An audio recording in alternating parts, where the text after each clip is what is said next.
The royals often attended the Christmas Day service each year as a family, in what has been a tradition for decades. The service takes place at Sandringham, but it is expected that the royal will attend a service at St. Mary Magdalene Church on the Norfolk estate. Last year, all members were unable to attend due to the COVID, but now it is hoped that they will once again be able to return.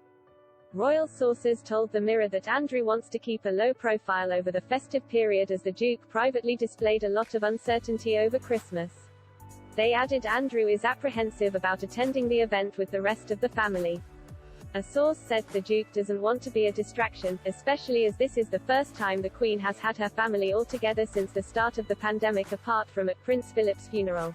Everyone is hoping to have a relaxing and joyful time. Prince Andrew has already been mentioned 3 times in the Ghislaine Maxwell trial at Thurgood Marshall U.S. Courthouse in Lower Manhattan. She is facing 8 charges, including 6 counts of enticing minors and sex trafficking. Maxwell, a former associate of Jeffrey Epstein, could be sentenced to 80 years in prison if found guilty of all counts. She denies all the charges. Epstein's pilot, Epstein's former housekeeper and one of the alleged victims, Jane, have all spoken at the trial about the alleged actions of Maxwell and Epstein. Larry Vysotsky, the pilot, was asked if Prince Andrew flew on the plane with Jeffrey Epstein at any point during their relationship. Mr. Vysotsky responded, yes he did, but he could not recall the exact dates. The Duke of York denies having any knowledge of the actions of Jeffrey Epstein in the time he knew him. He has previously stated, I met Mr. Epstein in 1999. During the time I knew him, I saw him infrequently and probably no more than only once or twice a year. I have stayed in a number of his residences. At no stage during the limited time I spent with him did I see, witness or suspect any behavior of the sort that subsequently led to his arrest and conviction.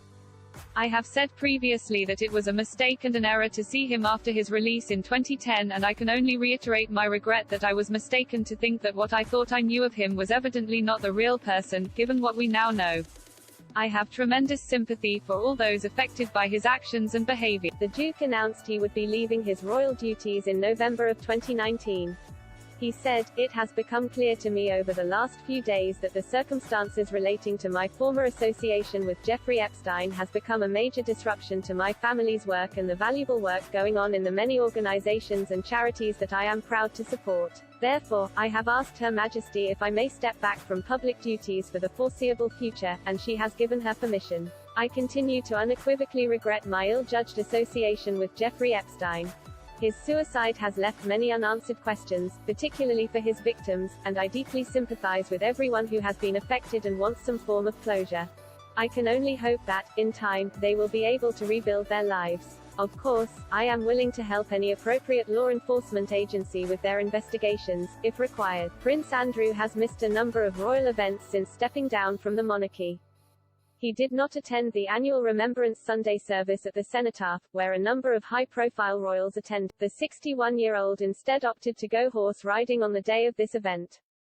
At the birth of Princess Beatrice's daughter in September 2021, Andrew was not in attendance as he was in Scotland over 00 miles away.